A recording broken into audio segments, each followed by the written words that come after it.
Praise the lord. ప్రభువైన యేసుక్రీస్తు నామంలో మీ అందరికీ శుభాలు. కృపా 365 ఛానల్కి స్వాగతం. మీరందరూ కూడా ఎంతగానో ఆదరిస్తూ అభిమానిస్తూ ఛానళ్ళు బలపరుస్తూ మరి మా యొక్క వీడియోలు చూస్తూ మమ్మల్ని ఆత్మీయంగా ముందుకు కొనసాగే రీతిగా మమ్మల్ని ప్రోత్సహిస్తున్న రీతిని బట్టి మీకు వందనాలు చెల్లిస్తూ ఉన్నాం. ఈ సమయంలో కొద్దిసేపు మనం దేవుని వాక్యం ధ్యానం చేసుకుందాం.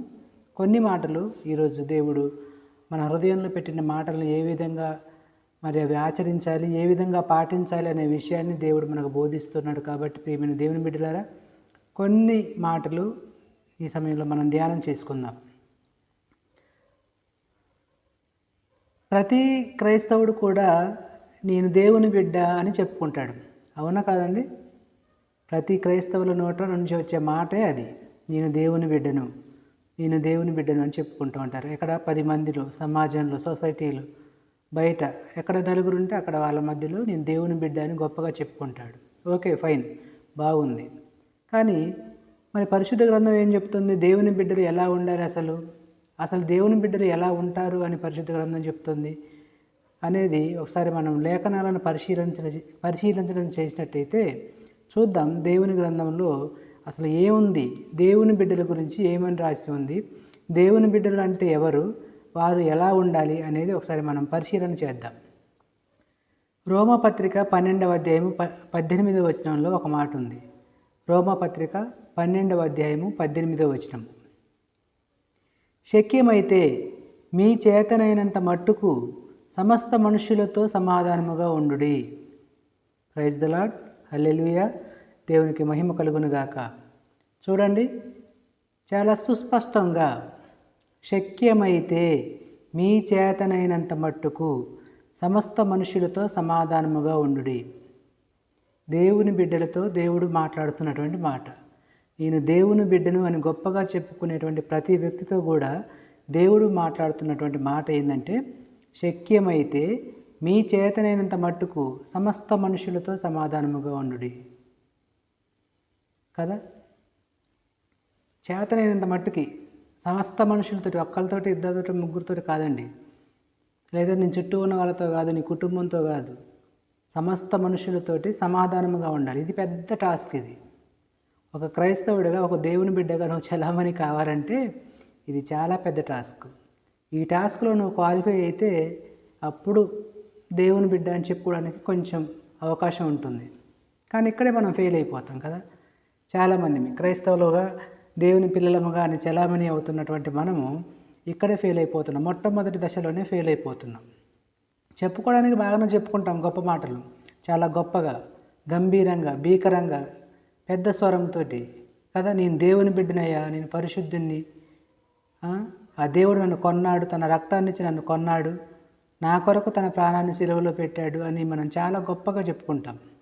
బాగుంది, చాలా బాగుంది, వినడానికి బాగుంది. కానీ వాస్తవ రూపంలోకి వచ్చేసరికి, వాస్తవ జీవితంలోకి వచ్చి మనం ఒకసారి పరిశీలన చేసుకున్నట్లయితే పరిశుద్ధ గ్రంథం ఏం చెప్తోంది? శక్యమైతే మీ చేతనైనంత మట్టుకు సమస్త మనుషులతో సమాధానముగా ఉండండి. ఇక్కడే కదా ఫెయిల్ అయ్యేది మనం.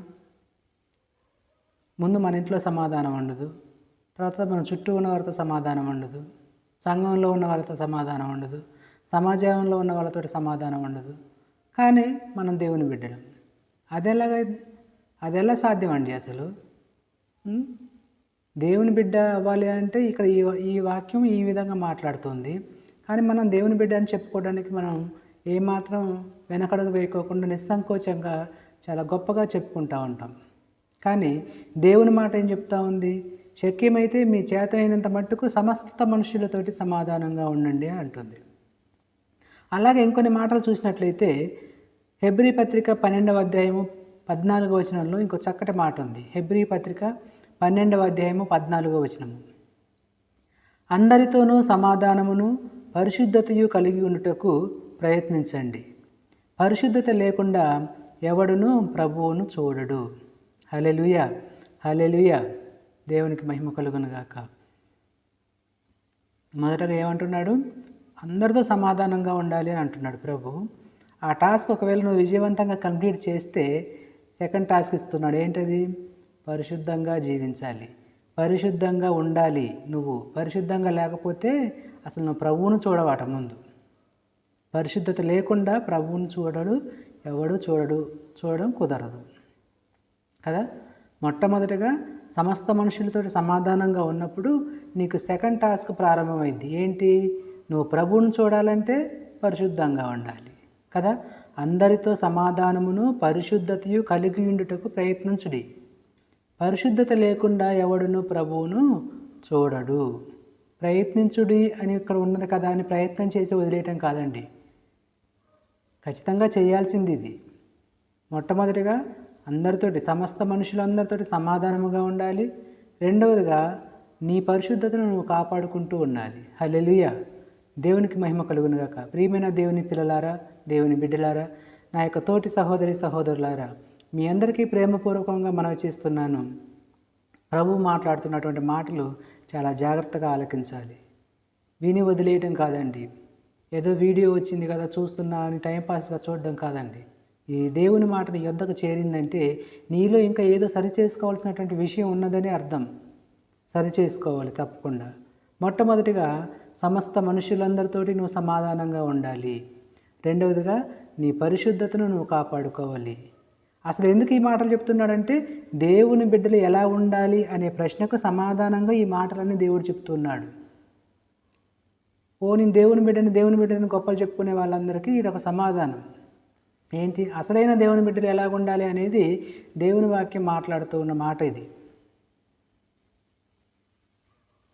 మొట్టమొదటిగా నువ్వు సమస్త మనుషులందరితోటి సమాధానంగా ఉండాలి. రెండవదిగా నీ పరిశుద్ధతను నువ్వు కాపాడుకుంటూ ఉండాలి. అలా ఉన్నప్పుడే ప్రభువుని చూస్తావని దేవుడు స్పష్టంగా చెప్తున్నాడు బైబిల్ గ్రంథాల్లో, పరిశుద్ధ గ్రంథాల్లో. ఈ మాట అబద్ధం కాదు కదా, నేను చెప్పే మాట కాదు కదా, లేకపోతే ఇంకెవరో కొత్తగా ఇందులో చేర్చిన మాట కాదు కదా, దేవుడే స్వయంగా రాశాడు ఇందులో. కాబట్టి మనం విని ఆచరించి పాటించాలి. తర్వాత మూడవ మాటగా 2వ రాజుల గ్రంథము 4వ అధ్యాయము 1 నుంచి 7 వరకు వచనాలు ఉన్నాయి. ఇవి ఒకసారి పరిశీలనగా చదువుకున్న తర్వాత ఇందులో ఒక చిన్న ఒక స్టోరీ లాంటిది, అంటే ఇది వాస్తవ సంఘటనే కానీ బైబిల్లో ఉన్నటువంటి వాస్తవ సంఘటన, కానీ నేను ఒక చిన్న స్టోరీ లాగా చెప్తాను దీన్ని. ఏమని? విధవరాలైన ఒక స్త్రీ ఉంది, తనకు ఒక 2 కుమారులు. తన భర్త దేవుని యందు భయభక్తులు కలిగినటువంటి వాడు, కానీ తను దురదృష్టవశాత్తు చనిపోయాడు. చనిపోయిన తర్వాత అతడికి కొన్ని అప్పులు ఉన్నాయి. ఈ అప్పులు ఇచ్చినటువంటి ఆ యజమాని ఎవరైతే ఉన్నారో ఆ భర్త చనిపోయిన తర్వాత ఆ ఇంటికి వచ్చి ఆ స్త్రీతో అంటున్నాడు, అమ్మ, నీ భర్త అప్పులు చేసి చనిపోయాడు కాబట్టి ఆ అప్పులు తీర్చడానికి గాను నీకున్నటువంటి 2 కుమారులను నేను తీసుకెళ్ళి నేను నా యొక్క బానిసలుగా పెట్టుకుంటాను, పనిలో పెట్టుకుంటాను అని ఇంటికి వచ్చి అల్లరి చేస్తూ ఉంటాడు, గొడవ చేస్తూ ఉంటాడు.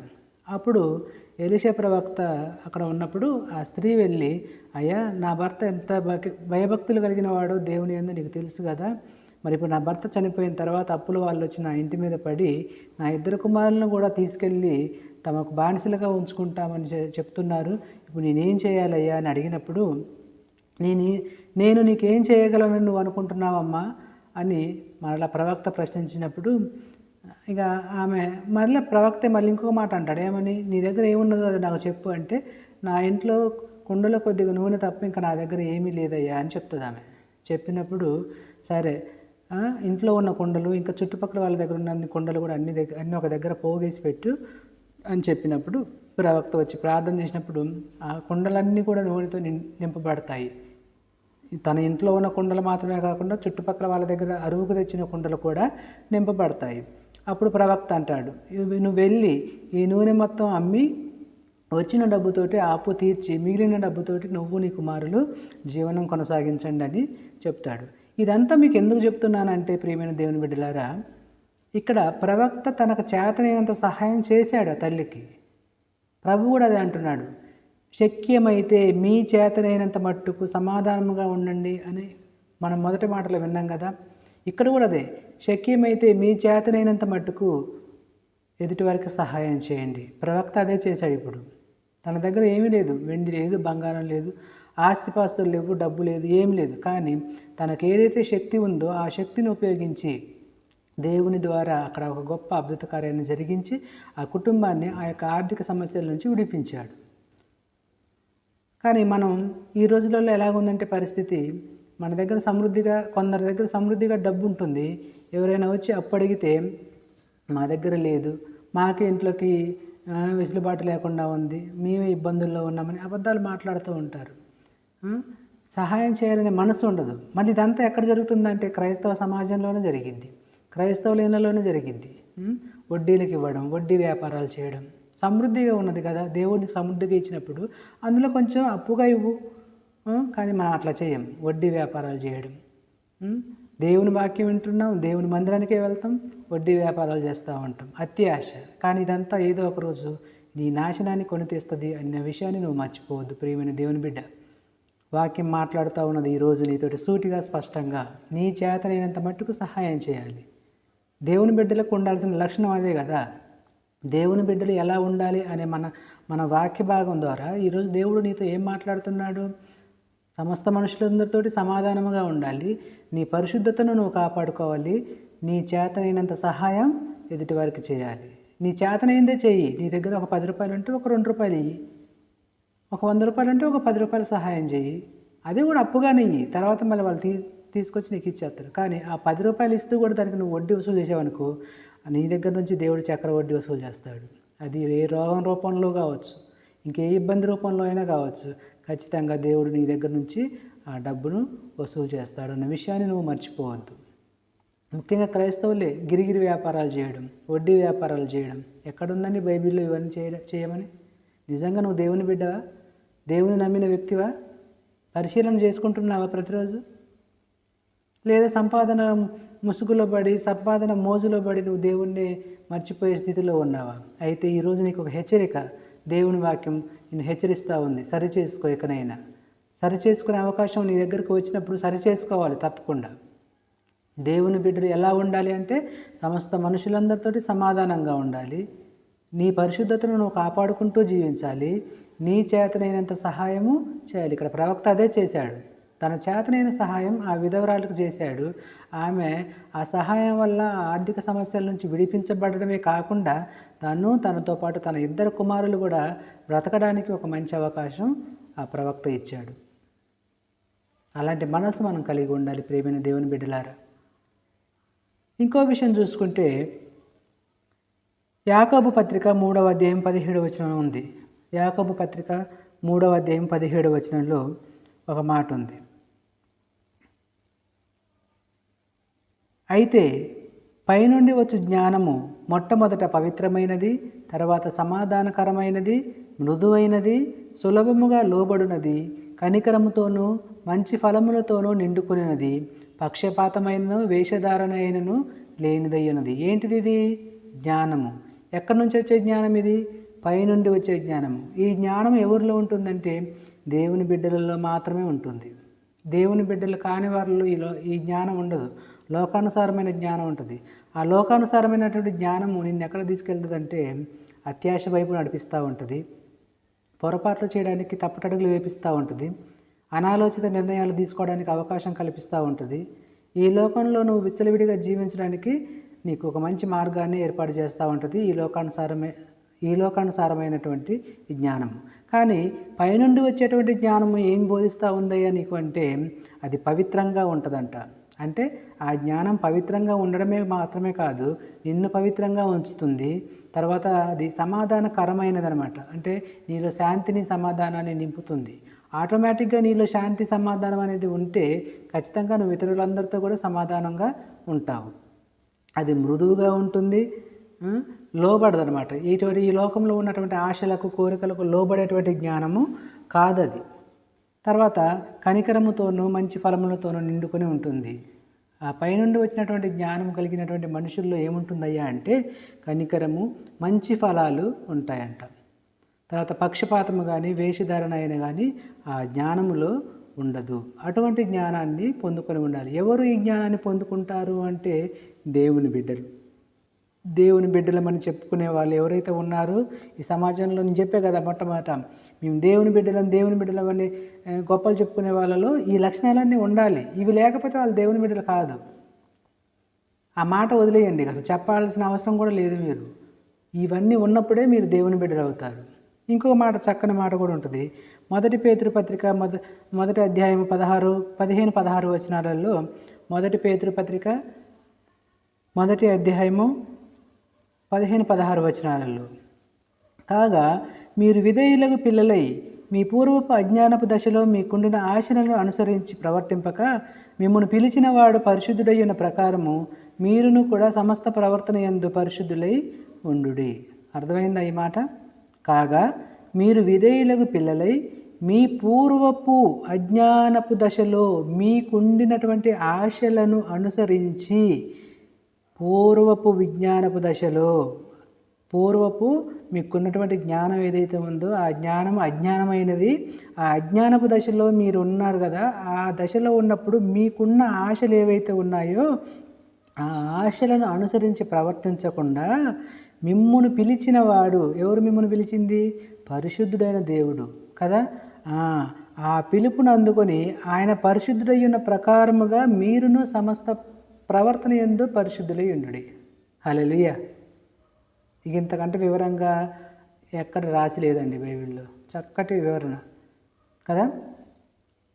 మిమ్మల్ని పిలిచిన దేవుడు పరిశుద్ధుడు కాబట్టి మీరు పరిశుద్ధంగా ఉండాలి. అప్పుడే మీరు దేవుని బిడ్డలు. సూటిగా స్పష్టంగా అంతే క్లియర్ కట్గా ఒకటే ఒక మాట, మిమ్మల్ని పిలిచిన దేవుడు పరిశుద్ధుడు, మీరు పరిశుద్ధంగా ఉండాలి. పరిశుద్ధంగా ఉండాలంటే మీలో ఇవన్నీ ఉండాలి. ఏమి ఉండాలి? సమస్త మనుషులందరితోటి సమాధానముగా ఉండాలి, మీ పరిశుద్ధతను కాపాడుకుంటూ ఉండాలి, తర్వాత ఇతరులకు సహాయం చేసే మనస్సు, అటువంటి గుణం మీకు ఉండాలి. తర్వాత ఇంకోటి ఏంటంటే మంచి జ్ఞానాన్ని కలిగి ఉండాలి. ఈ లోక జ్ఞానం కాదు, పైనుండి వచ్చేటువంటి జ్ఞానాన్ని కలిగి ఉండాలి. ఇవన్నీ నీలో ఉన్నప్పుడు నీలో దేవుని ప్రేమ ఉన్నదని అర్థం, నీలో మంచి అనేది ఒకటి ఉన్నదని అర్థం కదా. ఆ మంచి అనేది ఉంటే అప్పుడు దేవుడు నీకు ఒక వాగ్దానాన్ని ఇస్తున్నాడు. ఆ వాగ్దానం ఏంటంటే చూడండి ఒకసారి, మత్తయి సువార్త 5వ అధ్యాయము 8-9 వచనాలు. మత్తయి సువార్త 5వ అధ్యాయము 8-9 వచనాలు. హృదయ శుద్ధి గలవారు ధన్యులు, వారు దేవుని చూచెదరు. ఆమేన్, హల్లెలూయా. హృదయ శుద్ధి గలవారు ధన్యులు, వారు దేవుని చూచెదరు. సమాధానపరచువారు ధన్యులు, వారు దేవుని కుమారులు అనబడదురు. అది ప్రశ్న మనకు మొదట్లో స్టార్ట్ అయింది, దేవుని బిడ్డలు ఎలా ఉండాలి అనే ప్రశ్న. తర్వాత మనం విన్నాం దేవుని బిడ్డలు ఎలా ఉండాలి అనే దానికి మనం కొన్ని వివరణలు విన్నాం. తర్వాత సమాధానం ఇక్కడ దేవుడు ఇస్తున్నాడు. సమాధానపరచువారు ధన్యులు, వారు దేవుని కుమారులు అని అనబడదురు కదా. ప్రశ్న మనకు తెలుసు, ఆ ప్రశ్నకు జవాబు ఇక్కడ దేవుడు ఇచ్చాడు. కానీ ఈ ప్రశ్నకి జవాబు మధ్యలో కొద్దిగా ఉంది. ఆ కొద్దిగా ఉన్న ఆ క్రైటీరియా ఏదైతే ఉందో ఆ క్రైటీరియాని నువ్వు ఫాలో అప్ అవ్వాలి. దాన్ని నువ్వు ఫాలో అవ్వకోకుండా నేను దేవుని కుమారుణ్ణి అని నువ్వు ఎంత గొంతు చించుకున్నా కానీ నువ్వు దేవుని కుమారుడవు కాలేవు. నువ్వెన్ని జన్మలు ఎత్తినా సరే, నువ్వు తలకిందులో తపస్సు చేసినా సరే, నువ్వెన్ని దాన ధర్మాలు చేసినా సరే, నువ్వెన్ని గొప్ప గొప్ప పనులు చేసినా కానీ నీలో ఈ లక్షణాలు ఏదైతే ఉన్నాయో, మనం మాట్లాడుకున్నటువంటి మనం విన్నటువంటి అంశాలు ఏవైతే ఉన్నాయో ఇవి నీలో లేకపోతే నువ్వు దేవుని కుమారుడవు కుమార్తెవు కాలేవు. ఒకవేళ ఇవన్నీ నీలో ఉన్నాయా, దేవునికి స్తోత్రం, దేవునికి మహిమ. నిన్ను బట్టి, నీ కార్యాలను బట్టి, నీ ప్రవర్తనను బట్టి, నీ మంచితనాన్ని బట్టి, నీలో ఉన్నటువంటి పరిశుద్ధతను బట్టి దేవునికి మహిమ చెల్లిస్తూ ఉన్నాం.